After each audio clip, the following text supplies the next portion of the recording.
అల్లాబక్ష్ గారు ఇది సార్, మరి వాళ్ళు గడ్డి తింటే మీరు గడ్డి తింటారా? నిజంగానే ఆయన చాలా senior leader. I had a huge respect towards Gorantla Butchaiah Chowdary గారు. సరే, ఆయన ఒక ఫ్లోలో ఏదో మాట్లాడారు. అది కూడా ఇప్పుడు అది జగన్మోహన్ రెడ్డి గారు కానివ్వండి, వైసీపీ పార్టీ కానీ, లేదా టీడీపీ కానీ, BJP, Janasena, what ever it is party, ఎవరైనా కూడా ఈ విధంగా మాట్లాడడం అనేది తప్పు. గతంలో మేము ప్రతిపక్షంలో ఉన్నప్పుడు కూడా ఎన్నో ప్రభుత్వ వ్యతిరేక చర్యల కోసం, దానికోసం మేము సమ్మెలు చేసాం, నిరసన కార్యక్రమం చేసి అన్ని చేసాం. ఎక్కడైనా పొరపాటున మా భాష గాని, మా పదజాలం గాని ఏదైనా మారినప్పుడు స్వయాన చంద్రబాబు నాయుడు గారే లేదు, మనం ఆ బార్డర్ క్రాస్ అవ్వద్దు, మనం ఆ లిమిట్ లో ప్రజాస్వామ్యబద్ధమైన భాషలోనే మాట్లాడాలని చెప్పి ఎన్నోసార్లు వారు చెప్పడం జరిగింది. ఇక ఇందాక వారేదో పవన్ కళ్యాణ్ గారి గురించి చెప్తా ఉంటే, వైజాగ్ లో వారు సమ్మె చేయడం కోసం వెళ్తా ఉంటే రానియకుండా రాళ్లతో, రప్పలతో, వైసీపీ రౌడీలతో వాళ్ళు బలగం యూజ్ చేసి వాళ్ళని అడ్డుకున్నారు. అడ్డుకున్న సందర్భంలో మాట్లాడిన మాట అది. మీరు కొట్లాటే కావాలా, ప్రజాస్వామ్యం చేద్దామా, రాజకీయాలు చేద్దామా, ఏం ప్రభుత్వం మీద వ్యతిరేకంగా మనం నిరసన తెలపకూడదా అనేటువంటి సందర్భంలో మాడిన మాట. మీకు రౌడీజమే కాబట్టి తండి, హాకీ బ్యాట్లు మొత్తం తండి చెప్పినట్టు వాడినటువంటి భాష అది. అదే విధంగా లోకేష్ బాబు గారు మాట్లాడింది కూడా ఎప్పుడు మాట్లాడారంటే, ఏదైతే పాదయాత్రలో యువగలం అనే పాదయాత్ర వెళ్ళినప్పుడు స్థానికంగా ఎమ్మెల్యేలు వారి యొక్క అవినీతి, వారి యొక్క రౌడీజం ఎక్కువైపోయినప్పుడు ఉద్రేకంతో మాట్లాడిన మాటలు, అంతే తప్ప ఈ విధంగా రెచ్చగొట్టి ఒక మాజీ ముఖ్యమంత్రి స్థాయిలో ఉండేసి కొద్దిగా సిగ్గుశరం ఉండాలండి. ఒక మాజీ ముఖ్యమంత్రి హోదాలో ఉండేసి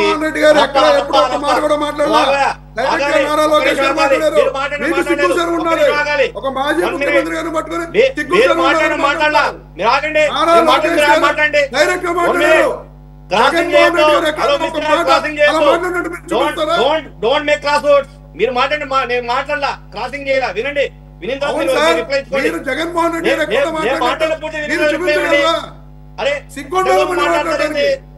అడ్డగోలు మాట్లాడతారండి. ఎక్కడైనా ఒక మాజీ ముఖ్యమంత్రి హోదాలో ఉండేసి రప్ప రప్ప రప్ప ఏంది ఇదేమో చెట్ల నరకడానికి సిగ్గుండా మాట్లాడడం కోసం. కోటమిరెడ్డి శ్రీధర్ రెడ్డి గారు అభివృద్ధి కోసం నెల్లూరులో బారాసాయి దర్గాకి డబ్బులు కావాలి, పొట్టేపాలెం కొలుసు కోసం, వారధి కోసం డబ్బులు కావాలని చెప్పి పెడితే ఫైనాన్స్ అప్రూవల్ ఇచ్చినా కూడా ఆ దర్గాలో పనులు జరగదా. ఎందుకంటే కాంట్రాక్టర్లు సార్ అక్కడ సైన్ చేశారు కానీ ఫైనాన్స్ అప్రూవల్ రాలేదు, దీన్ని మేము పని చేసినా డబ్బులు రావని చెప్పి వాపోయి ఆయన బయటకు వస్తే పార్టీ నుంచి వారి ఫోన్ ట్యాపింగ్ చేశారు. వారి యొక్క మిత్రుడు లంకా శివరామరెడ్డితో మాట్లాడుతూ ఉంటే అవి ట్యాపింగ్ చేసి పెట్టారు. వారు ఎవరితో మాట్లాడినా అంటే వారి పార్టీలో ఉన్నా కూడా దొంగచాటున ఆయన ఫోన్లన్నీ వింటూ, సంభాషణలు వింటూ వారి యొక్క మనసును బాధ చేసి కలించడం వల్ల ఆయన బయటకు వచ్చాడు. అక్కడ పార్టీ నుంచి బయటకు వచ్చి చేయడం వల్ల ఆయన ఈ రోజు అదే నెల్లూరు రూరల్లో కోటమిరెడ్డి శ్రీధర్ రెడ్డి గారు అదే రపరపరపా చేస్తారు. ఏందా రపరప అంటే 43 కోట్లతో 500 పైన అభివృద్ధి పనులు వేగవంతంగా చేశారు. మీకు గతంలో మీకు ప్రభుత్వం ఇచ్చినప్పుడు ఈ రపరపరప అభివృద్ధులు చేసి చూపారు కానీ ఈ మాటలు ఈ రౌడీజం చేయడానికే. అంటే మీ తాత ముత్తాతలు మీ నాయన గారి నుంచి ఇదేనా వారసత్వం వస్తూ ఉండేది? ఈ పనులు మీరు చేయడం కోసం అవునండి, మీకు అలవాటే కదా. రాజారెడ్డి గారు కానివ్వండి, మీ తండ్రి రాజశేఖర రెడ్డి గారు కానివ్వండి, మీకు కానీ ఇదే పని కదా. బాబాయిని హత్యలు చేయడం, రౌడీజం చేయడం, రాయలసీమలో ఫ్రాక్షన్ ప్రోత్సహించడము, అదేంటంటే ఓ బెట్టింగ్ రాజా చనిపోతే ఆయనకెళ్ళి విగ్రహం పెట్టడం, అంతే కదండి. ఇంకొక నలుగురు ఉన్నారు కదా, పావు గంట, అరగంట, గంట తర్వాత గోరంట్ల మాధవ్ గారు ఉన్నారు కదా పట్టుకోడు చేసి, వారు నలుగురు కూడా చతుర్ముఖంగా పెట్టి బ్రహ్మ సృష్టికర్త ముఖాలు పెట్టి వారు కూడా విగ్రహం ఆవిష్కరించండి. ఏం చేస్తున్నారండి మీరు? ఈ భాషగా మీరు మాట్లాడేది కనీసం ప్రజలంతా గమనిస్తా ఉన్నారు.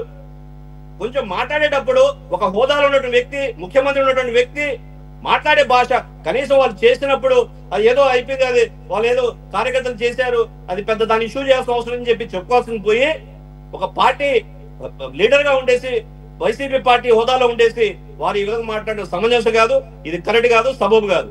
మరొక విషయం, ఇంకా షర్మిల గారు వచ్చేసి ఈ దత్తత పుత్రుడు గురించి మాట్లాడుతున్నారండి. కానీ ఇప్పుడు వైసీపీ పార్టీ ఇప్పుడు రాష్ట్రంలో ఉండేది ఎన్డీఏ ప్రభుత్వం, కేంద్రంలో ఉండేది ఎన్డీఏ ప్రభుత్వం. నాకు అర్థం కాని విషయం ఏంటంటే అసలు జగన్మోహన్ రెడ్డి అవసరం ఏముందండి?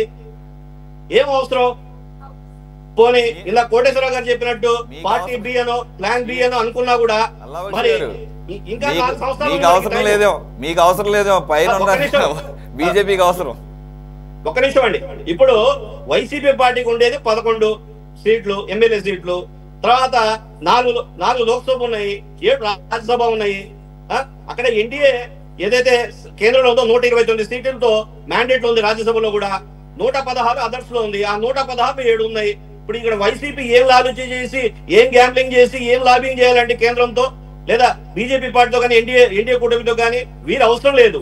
యాక్చువల్ ప్లాన్ ఏంటంటే జగన్మోహన్ రెడ్డి గారు కర్ణాటక బేస్ చేసుకొని ఎప్పుడెప్పుడా పార్టీలో విలీనం చేద్దాం, కాంగ్రెస్ పార్టీలో విలీనం చేసేస్తాను నేను, మా చెల్లెమ్మని తొలగించి నన్ను పెట్టుకోండి అని చెప్పి ఆ ప్రయత్నాలు చేస్తున్నారు.